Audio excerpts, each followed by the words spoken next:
राधे राधे.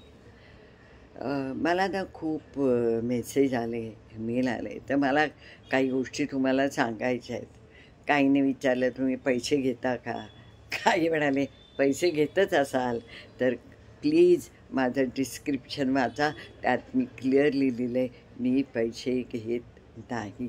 आणि मी email I D याच्यासाठी दिला की समजा एखाद्याला काही म्हणजे विचारायचं असेल, कोणाला काही माझी मदत हवी असेल तर मी नक्की माझ्या कुवतेनुसार 100% मदत करीन. बास, बाकी माझं काहीही उद्देश नाही आहे. हा माझा 11वा व्हिडिओ आहे. 10 व्हिडिओमध्ये कुठेही तुम्ही चेक करू शकता. मला लाईक करा, मला सबस्क्राईब करा, माझी लिंक पुढे पाठवा.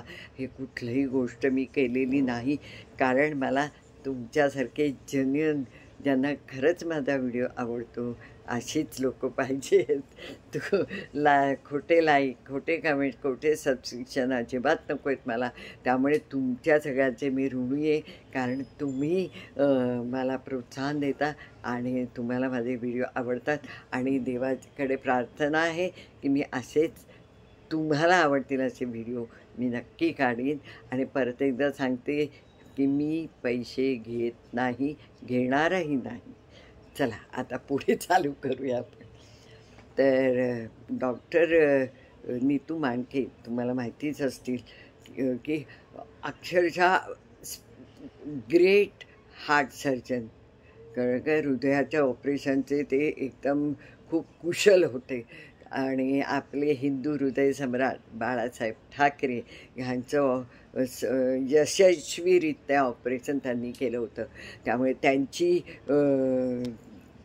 कीर्ती अख्ख्या जगात पसरली होती. लोकांना अपॉइंटमेंट्स मिळायला महिना लागायचे, इतकं ते कुशल होते. तर आणि त्यामुळे सरकारने ठरवलं की आपण ह्यांचा सत्कार करावा. त्यामुळे त्यांना दिल्लीला जायचं होतं. त्यांनी विमानाचं तिकीट बुक केलं. विमान उडलं, पण त्या दिवशी अतिशय पाऊस असल्यामुळे ते मध्येच त्यांना उतरायला लागलं. ते विमान पुढे जाऊ शकलं नाही. आता काय करायचं, तर त्यांनी विचार केला चला आता आपण एक रेंटवर गाडी घ्यावी आणि पुढे जायचा प्रयत्न करावा. त्याप्रमाणे त्यांनी रेंटवर एक गाडी घेतली आणि बाहेर पडले. तोपर्यंत अंधार झालेला, मुसळधार पाऊस, उन्मळून पडत असलेली झाडं, रस्त्यात पाणी असल्यामुळे रस्ता पण दिसत नव्हता, आजूबाजूला अंधार. तेव्हा लांब त्यांना एक मिळमिळता दिवा असलेली झोपडी दिसली. मग त्यांनी विचार केला की चला आता आपण इथेच आज रात्री राहिलं पाहिजे, आसरा घेतला पाहिजे. त्यामुळे ड्रायव्हरला सांगितलं की मला तिथे सोड. आणि मग ते उतरले. त्या झोपडीच्या दरवाज्यातनं ना अशी उजेडाची तिरीप येत होती. त्यांनी बघितलं तर एक विधवा बाई एक छोटा पाळणा ज्याच्यामध्ये गोपाळकृष्ण ठेवलेला आणि दोरीने ओढत ती त्यांचं भजन गात होती.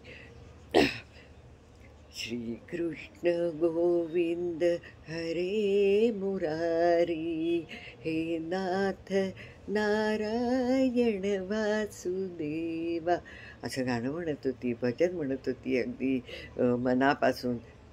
डॉक्टरांनी दरवाजा वाजवला. तिने दार उघडलं.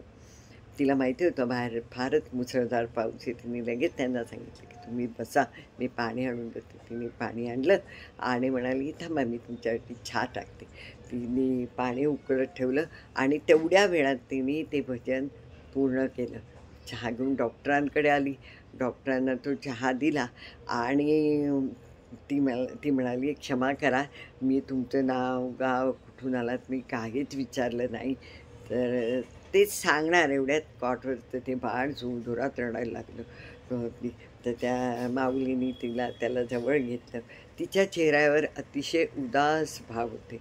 तर मग डॉक्टरांनी विचारलं का रडतं हे बाळ एवढं? तर ती म्हणाली की त्याच्या जन्मापासूनच हृदयाला भूक आहे. मी खूप डॉक्टर्स केले, पण त्या सगळ्या डॉक्टर्सनी सांगितलं की मुंबईला जे डॉक्टर नीतू मांडके आहेत तेच हे ऑपरेशन यशस्वी करू शकतील. तू ह्याला त्यांच्याकडे घेऊन जा.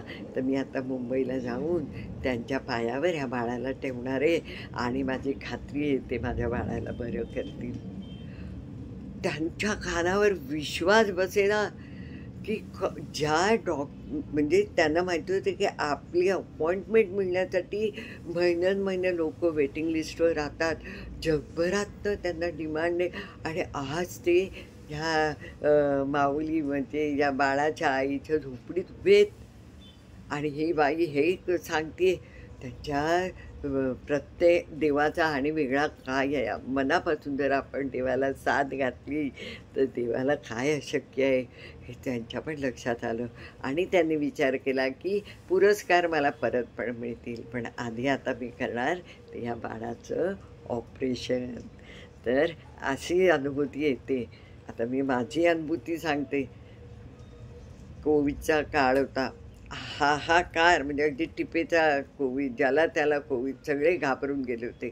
आम्हाला पण टेस्ट करायला सांगितली होती. मी घरात, मी, माझे मिस्टर, माझा मुलगा, सून आणि नात असे आम्ही राहतो. तर आम्ही मग ते टेस्ट करायला त्या लॅबमध्ये गेलो. आम्हाला ते रिझल्ट मिळाले लगेच. आम्ही ते वाचले तर आम्ही 5 जणं पॉझिटिव्ह होतो. त्यातल्या त्यात डॉक्टरांनी मग दाखवल्यावर ऑन द वेज सांगितलं की ह्यांना जास्त झालेला कोविडचं प्रमाण. तर ताबडतोब हॉस्पिटलमध्ये ॲडमिट व्हायला सांगितलं. आम्ही घरी आलो. माझा मुलगा खूप रडायला लागला. मला म्हणाला मला आता बाबांना घेऊन जाता येत नाही गं, कारण तो पण पॉझिटिव्ह होता. ते अलाउड नव्हतं ना जायला तेव्हा.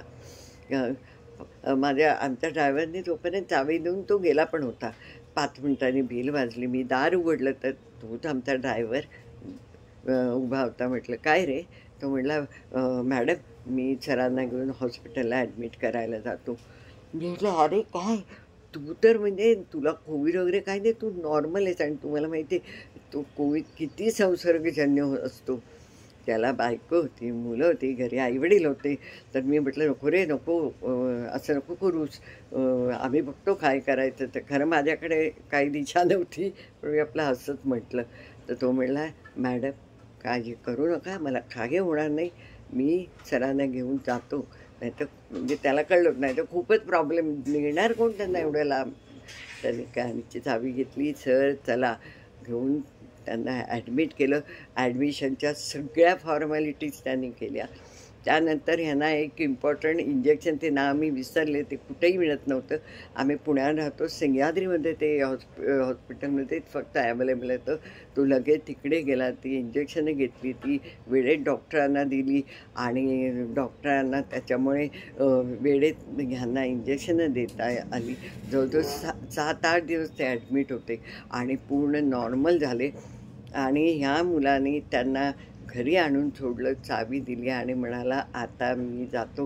तुम्ही जस्ट विचार करा काय झालं असेल. आम्ही कोणी त्यांना भेटू शकत नाही, आम्ही कोणी त्यांना मदत करू शकत नाही. अशा वेळेला हा विठ्ठल, हा कृष्ण, हा कान्हा, हा राम एकदम आमच्या पाठी खंबीरपणे उभा होता. का सांगा बरं. त्याच्या बायकोने, मुलाने, आईवडिलांनी म्हटलं नसेल की जाऊ नको हां, तुला झालं म्हणजे कोविड, तुझ्यावर एवढी जबाबदारी आहे, म्हटलं असेल ना, तरीही तो खंबीरपणे आमच्या पाठीशी उभा राहत आणि सद्भावनाने असं उभं राहिलं. त्याला त्रास झाला नाही ह्याचा. पण हा देव म्हणजे काय?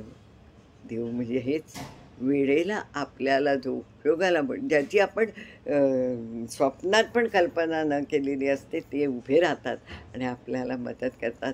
माझ्या दृष्टीने तेच माझे कृष्ण, तेच माझे विठ्ठल आणि तेच माझे राम. आता एक न जाता आता मजेशीर खूप गोड अशी गोष्ट सांगते बरं का. प्रेमानंदजी महाराजांकडे सगळ्या वयाचे लोक येतात, लहानांपासून म्हाताऱ्यांपर्यंत. एक लहान मुलगा त्यांच्याजवळ आला आणि त्यांना आपको मुझे एक सवाल पूछना है. तर ते म्हणले पूछो बेटा. तर तो म्हणला प्रेमानंदजी महाराज मैं आपको आप बोलता हूँ, मेरे पिताजी को आप बोलता हूँ, माताजी को आप बोलता हूँ, मेरे से जो बुजुर्ग है मैं सबको आप बोलता हूँ, तो फिर हम भगवान को तू तुम ऐसे क्यों बोलते हैं? प्रेमानंदजी महाराजांनी इतकं सुंदर उत्तर दिलं. ते म्हणले हे जो मैं हूँ, आपके पिताजी है, ये सब बाहर के, वो जो भगवान है ना वो आत्मा है जो हमारे अंदर बस बैठता है, और जो खुद को थोड़ी हम आप बोल सकते हैं, इसलिए हम उस आत्मा को, उस भगवान को तुम बोलते हैं, जो अपना होता है, जो अपने ही अंदर होता है। तो इसलिए हम अपने सिवा हर एक को आप बोलते हो. हे ध्यान त्याला इतकं आवडलं, त्यांनी नमस्कार केला, आईवडिलांनी पण नमस्कार केला, कारण त्याला त्याच्या प्रश्नाचं उत्तर मिळालं. तर आणि बस, राधे राधे.